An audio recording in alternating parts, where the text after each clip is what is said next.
Hello everyone and welcome to SkillCapped. I'm Notorious Dub, and in this guide you guys are going to be learning the best mouse sensitivity to get you well on the track to improving your aim and getting you more kills in Valorant. And to do that, I'm going to be going over the most common sensitivities and ranges the pros are using, going over wrist versus arm aiming, and high sensitivity versus low sensitivity, as well as exactly how to come up with your perfect sensitivity. And I'm even going to be throwing in a few extra sensitivity tips towards the end to help improve your aim.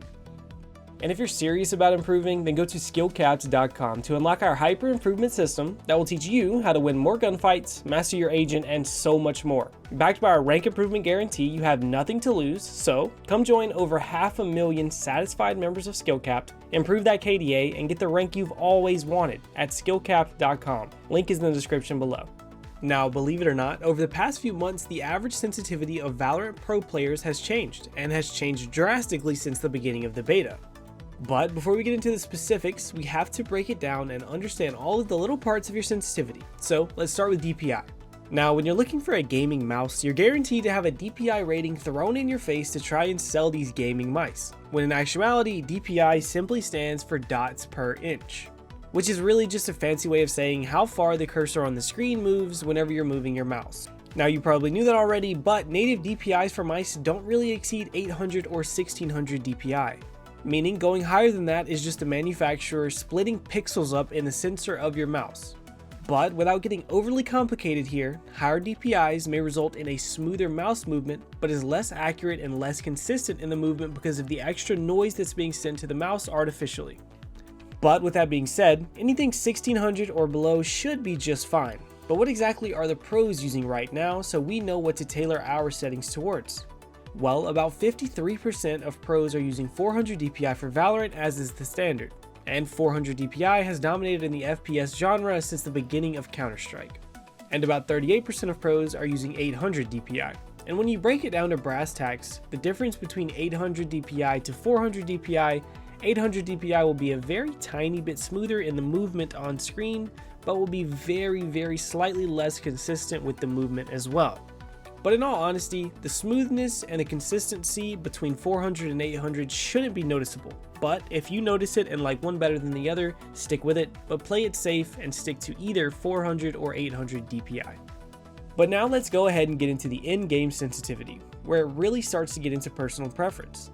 Now, Brax from T1, widely regarded as one of the best raw aimers since CSGO, and now Valorant, has a 0.375 in-game sensitivity. And then we have Crashies, a great aimer playing for Envy currently. He runs a 0.215 in-game sensitivity. Now, on the surface, it seems like Brax has a much higher sensitivity than Crashies. But Brax is actually known for his insanely low sensitivity, and the reason this gets complicated is because of the difference in DPI as well as the in-game sensitivity difference. And the way we actually compare these is by converting it into something called eDPI. eDPI stands for effective dots per inch, and is as simple as multiplying your in-game sense with your DPI. And by doing that, we get a number that allows us to quickly compare the effective sensitivities of anyone we look at. So let's take a look back at Brax and Crashies. Brax runs a 400 DPI with a 0.375 in-game sensitivity. Multiply that 400 times 0.375, and we end up with 150, which is Brax's eDPI. And Crashies runs 800 DPI with a 0.215 in-game sense, and by multiplying those two together, we get a 172 eDPI, which is actually slightly higher than Brax's. Now, I know I'm throwing a lot of numbers and terms at you, but it's important to know your own eDPI to know how you match up with the pros. So take some time to try this out yourself. Take the DPI that your mouse is currently set at and multiply it by the sensitivity that you have set up in the game. And keep that number in your mind for a bit, because I'm going to break down how the sensitivities break down among the pros. Now, the average eDPI among all the pros in Valorant currently sits at 269. This is about a 50 centimeter or 20 inches of mouse movement to do a full 360 in game. Now, whenever Valorant first arrived in beta, this eDPI stat sat around 380 because of the influx of players coming from Apex Legends, League of Legends, and Overwatch. And in all of those games, you can have much higher sensitivities. But Valorant is a game where the fights are usually going to happen in front of you, meaning you won't usually be having to do multiple turns and twists in a fight, allowing you to lower your sensitivity and be that much more precise in game with your aim. But before you go changing your eDPI to 269, keep in mind that's just the average, and through 163 pros being average, there is a lot of variation between all of the different sensitivities. Now first off, we have Hiko being the high end of the eDPI range with 576. This is over double the eDPI of the average. And then we have Brax with his 150 getting close to half the eDPI of the average. But aside from the outliers, we can see the pattern very clearly in the middle.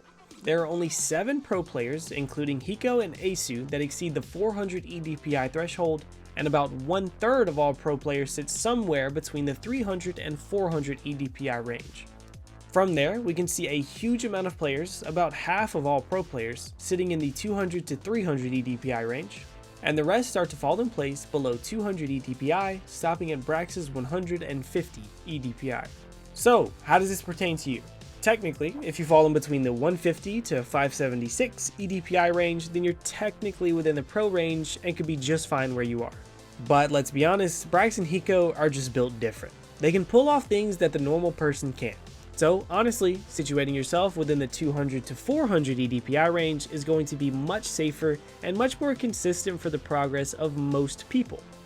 But at the end of the day, sensitivity settings are all personal preference, and being comfortable with what you're using is the most important factor. So let's talk about finding the sensitivity that's going to be the most comfortable for you. First of all, if you're limited by your mouse pad, you have to base your sensitivity around that. As we said earlier, a 269 eDPI requires 20 inches of mouse movement or 50 centimeters to do a full 360, which is an absolute must to be able to perform on your mouse pad. But if you have a 18-inch mouse pad, you should determine your sensitivity based off of that. Now take your mouse, situated on the far left side of your mouse pad. Take that mouse and drag it to the far right side of your mouse pad in a straight line. The goal here is to do one full 360 exactly, so adjust your sensitivity accordingly and execute the test over and over until you get it dialed in. Now, as I said, it is all personal preference, so slightly less than a 360 can be perfectly fine, but 180 degrees from one side of your mouse pad to the other is the hard limit and is slightly pushing it as well. And even then, you're going to be repositioning your mouse much more consistently than normal with that range of motion, but it is personal preference, and if it works for you, it works for you. But what if your mouse pad isn't your limiting factor? Well, let's talk about determining the correct sensitivity for you based on wrist versus arm aiming. Now, no one is a pure wrist or a pure arm aimer. There is always some mixture of the two. It's just the degree of the mixture that varies. And when it comes to wrist aiming versus arm aiming is just easier to pull off for most people. And the higher the sensitivity, the more you're going to be relying on your wrist to execute the movements of the mouse. You have to have a very relaxed yet controlled wrist to be able to pull off a high sensitivity at a consistently high level. Now, while it is possible, lowering your sensitivity is going to give you more room for error when trying to hit your shots and make you less likely to lock up when trying to shoot because you're not incorporating as much wrist. And this is one thing that's honestly very important to notice, because long-term health should be one of the most important factors when choosing your sensitivity. If you have a very tight wrist with a short range of motion, and you tend to grip the mouse very tightly whenever you're playing, then a high sensitivity is going to put you at risk of straining your wrist or even developing carpal tunnel. Now Simple, the CSGO player, is the best, if not one of the best Counter-Strike players of all time, and he also rocks one of the highest sensitivities as well, so it is very possible to pull off. Just keep in mind that a lower sensitivity is going to be easier to pull off, more consistent for most people, and overall more comfortable for most people once they adapt to it. But for those people with great wrist flexibility and control, a high sensitivity can be great for your performance and be perfectly fine for your health. But with all of those things out of the way, and by now hopefully you have a good understanding of what you are going to want to go for with your sensitivity, let's go over a couple of tips to quickly set you on the right path. Now first of all, let's talk about the window settings for your mouse, and make sure you check these sooner rather than later so you can be more consistent. Now, go into your mouse settings on your windows and adjust the sensitivity. On the pointer section, there will be an option that shows 11 tick marks. You should have the 6th tick mark selected, which is the default, and you should have enhanced pointer precision turned off. Now enhanced pointer precision is basically mouse acceleration, which basically means that the mouse will move the cursor farther depending on how quickly you're moving the mouse. But in first-person shooters, you want the movement to be the exact same every single time, and you only want the raw input of the mouse to be processed. So keep that mouse acceleration off. And next up, we have the scoped sensitivity modifier. Now currently, 76% of Valorant Pro players are using the default of 1 scope sensitivity multiplier. and 24% of pros are using something else. But the average currently sits at 0.96, meaning that those who stray from 1 don't stray very far. This is because, just like before, you want the movement to be as close to the exact same every single time. So whether you're zoomed in or not, you want your sensitivity to be as close to the same as possible. But this doesn't take into account the field of view change that comes from zooming in through the scope, which would effectively make your sensitivity slightly faster.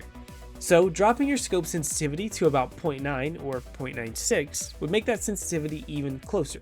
But honestly, it's probably not going to be worth the change.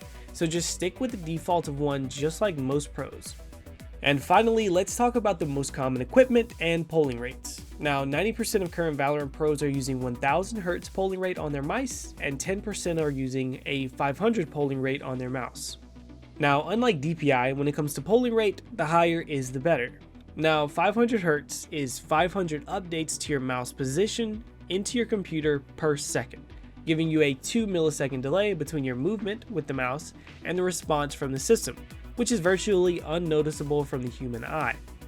But technically, 1000 Hz is better, making it a 1 millisecond delay instead of a 2. But it does stress your CPU a little bit more, so be wary if you're sacrificing frame rate for that 1 millisecond delay. Now, before we go on to the most common mouse, I will say in Valorant the mouse pad is arguably going to be more important, because enough room to move around and be comfortable is going to make you much more consistent with your shots. So we recommend at least an 18-inch or a 45cm mouse pad. And finally, what is the most common mouse that pros are using in Valorant? It is, of course, the G Pro Wireless. The G Pro Wireless is the obvious choice because it boasts a faster response time than the wired mice out there. It is very light, coming in at 80 grams, and is the go-to mouse for most of the Valorant pros that are sponsored by Logitech, which is a lot of Valorant pros being sponsored by Logitech. But one thing that we're seeing that the most common is the prevalence of very light mice in the Valorant and gaming community in general.